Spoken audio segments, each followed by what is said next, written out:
Magandang araw po sa inyong lahat.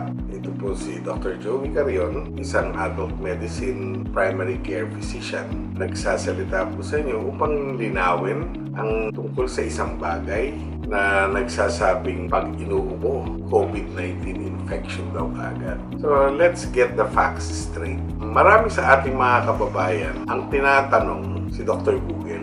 Tinatanong nila kung ang ubo ay COVID-19. Maaring tama ang sagot ni Dr. Google pero maaring mali rin. So siguro mas maganda na isang guni natin sa isang lisensyadong doktor ang tanong na to. Pupunta kayo, maaring kung may iniisip kayo, tanungin nyo ang inyong doktor. Maaring inyong private doctors o ang mga inyong health center physicians. So, ang ubo ba ay COVID-19 infection agad? I-discuss muna natin yung dalawa. Ang COVID-19 po is an infection. It's a viral infection caused by the coronavirus. Though the coronavirus has been in existence for a long time. But this one, that's why they call it novel. It's a new coronavirus which was discovered in 2019. That's why they call it nCoV-19. Now, this virus, the coronavirus, has mutated or nagbago siya ng kanyang itsura. Naging virulent siya. Naging very contagious siya.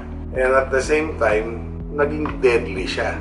The ordinary flu is caused also by a virus. And what makes it different is that this coronavirus that is happening in our midst causes more cases to crop up, more mortalities. Mas madali siya ipasa, more contagious. Ang symptoms niya parang ordinaryong trangkaso.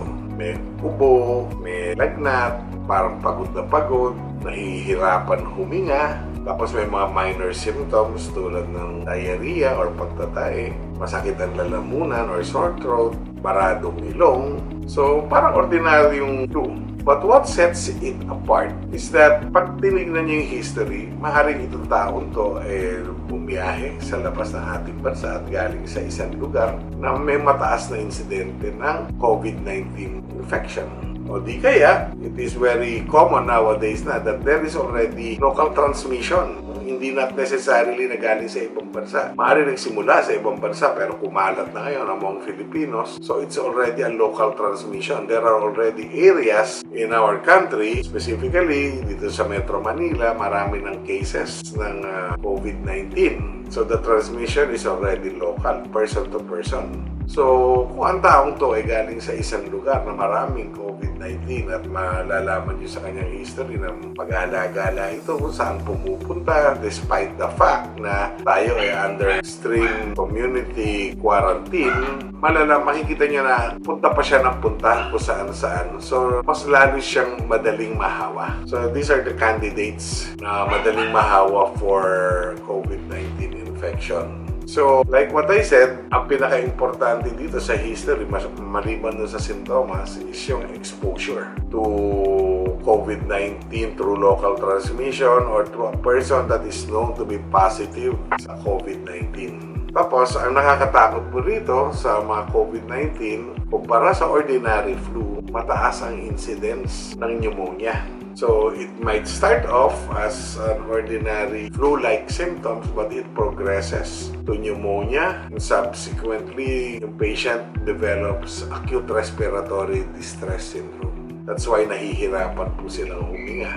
At ito po ang karaniwan na dahilan kung bakit namamatay po ang pasyente. Lalo na po kung marami siyang ibang sakit tulad ng hypertension, diabetes. So, nakakadagdag ito sa problema. Ngayon, ang ubo is a symptom, hindi po siya sakit. Maaring simptomas siya ng sakit o simptomas ng isang pangyayari sa ating airway na kailangang ilabas ang plema or naiirita ang lalamunan. Ang ubo is a symptom, it is not a disease.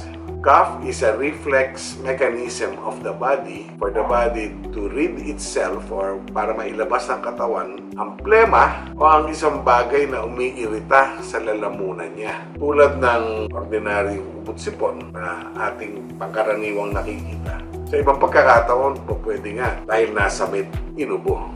Paminsan yun ang common na nangyayari, nasasamit, nauubo. So gusto ko lang pabulaanan na ang COVID-19 at ang ubo ay hindi pareho.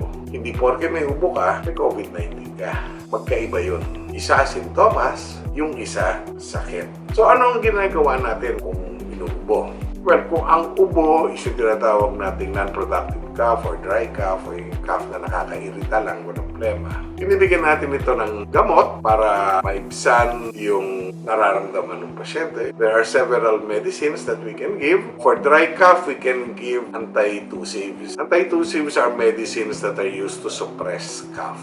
Examples of antitussives could be your levodopropisin. Mahaba yung pangalan. Sabihin na lang natin levoprot kasi yung pangalan ng pangkaraniwan na ginagamit. And then there is butamirate citrate and there is dextromethorphan. Personally, ginagamit ko po yung levodopropisin kasi less ang chances na inaantok yung pasyente. Pero lahat naman sila equally effective. Ngayon, kung ang ubo naman ay maplema or tinatawag natin productive cough, we can use medicines that like mucolytics, yun yung para mabuo yung plema, para mas madaling ilabas. And then we have expectorants, yung pampalabas naman ng plema.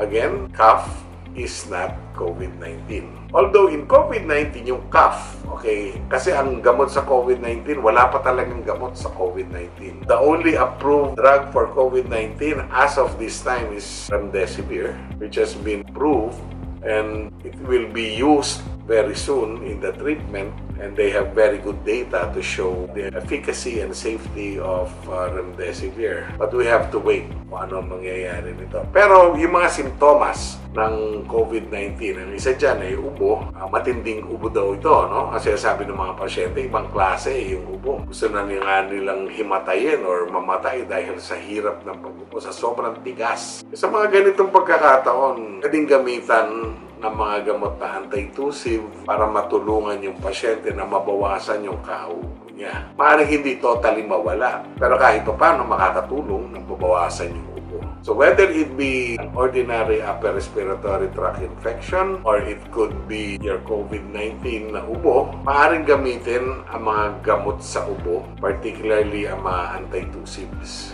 for symptomatic relief of cough. So, paano pa ba natin prevent COVID-19? One is to use face mask to prevent transmission, airborne transmission, droplet transmission of the virus when coughing or sneezing. Dapat lagi tayo naka-face mask. Kapag lumabas tayo ng bahay, dapat naka-face mask tayo. And then we practice social distancing. That is very important. What is very important right now na wala pa tayong vaccine is prevention. We have to prevent it to lower the rate of transmission. And at the same time, maiwasan natin mabilis kumalat or kumalat ang infection. And then we also advocate frequent hand washing. Kasi paminsan pag umupo tayo, bumahin tayo, nakaganyan tayo. Pero kung naka-face mask na kayo, kahit na naka-face mask ko kayo, pag kayo ho ay inubo o kayo ho ay nabahin, lumayo ho kayo sa mga tao. Pag ho kayong umubo, kahit na sabihin nyo nakamask kayo, uubuhan nyo sila sa harap. No, please, lumayo po kayo. Keep away from them and do proper cough etiquette, which is kahit na nakamask kayo, okay lang na takpan nyo pa rin yung lugar na yun. Mas lalo na kung wala kayong mask. Kung wala kayong mask, talagang kailangan nyo gawin ito. Pagtakip nyo ang inyong elbow sa inyong bibig. Ang importante po is huwag natin matransmit yung infection. Tayo ho ay ilang beses na napaalalahanan ng Department of Health at ang ating mga ibang espesyalista on how to prevent COVID-19. Remember, there is no treatment for COVID-19 at the present.